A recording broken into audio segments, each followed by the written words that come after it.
जिंजी का पहला आंदोलन था जंतर मंतर, जिसमें उन्हें पहले ही आंदोलन में कामयाबी जरूर मिली। शिक्षा व्यवस्था को बेहतर बनाने की उनकी मांग थी। साथ ही साथ वो ये चाहते थे कि जो जिम्मेदार हैं, यानी धर्मेंद्र प्रधान शिक्षा मंत्री थे, वो अपनी जिम्मेदारी को लेते हुए इस्तीफा दें। जिस तरह से पेपर लीक हुए और जिस तरह की व्यवस्था है, उस व्यवस्था में जो गड़बड़ियां पाई गई हैं, उसके अंतर्गत उन्हें इस्तीफा दे देना चाहिए। बड़ी ही जिद्दोजहद और बड़ी ही कोशिश के बाद उनकी बात मान तो ली गई थी, लेकिन क्या शिक्षा व्यवस्था को दुरुस्त की जा रही है?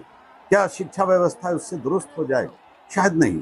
ये जंग लंबी लड़नी पड़ सकती है। यूनिवर्सिटी की एजुकेशन का, एग्जामिनेशन का ये जो संघर्ष है बड़ा है, क्योंकि जब से भारतीय जनता पार्टी सरकार में आई है, इसने शिक्षा को चौपट कर दिया है। शिक्षा के मंदिर को तोड़ने का फरमान आ चुका है। क्या शिक्षा का मंदिर तोड़ दिया जाएगा? मैं बात कर रहा हूं जौहर विश्वविद्यालय की। नहीं, जेनजी अब उसके लिए भी तैयार है।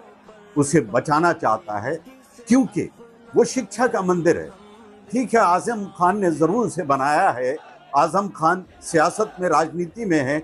उनका सियासी तौर पे आप विरोध करें, लेकिन नफरत की राजनीति की आंच उस विश्वविद्यालय तक न पहुंचने दें, क्योंकि वो शिक्षा का मंदिर है। वहां किसी एक धर्म के लोग नहीं, बल्कि देश के जो युवा हैं, जो छात्र हैं, वो वहां शिक्षा हासिल कर रहे हैं। तो क्या ये जेनजी की जिम्मेदारी नहीं बनती कि उसे बचाए, शिक्षा के मंदिर को बचाए? हर समुदाय के लोग मिलकर उसे बचाने की जिद्दोजहद कर रहे हैं, जिसमें सिख समुदाय के लोग वहां पहुंचे थे और वो ये कह रहे थे कि मंदिर मस्जिद तोड़ दो, गुरुद्वारा तोड़ दो, लेकिन इस शिक्षा के मंदिर को हाथ मत लगाओ, क्योंकि ये देश के बच्चों का भविष्य है। उनके भविष्य को बर्बाद मत करो, उनके भविष्य को मत तोड़ो। और जिस कानून के तहत तोड़ने जा रहे हो, सर्वे करा लो। न जाने कितने ऐसे विश्वविद्यालय हैं जो उस कानून के अंतर्गत आ जाएंगे, जिसे तोड़ना पड़ जाए। हमारे मस्जिद मंदिर तोड़ दो, जाओ यार, गुरुद्वारे तोड़ दो, कहीं और बना लेंगे जाके। पर ये तो बच्चों की पढ़ाई है यार।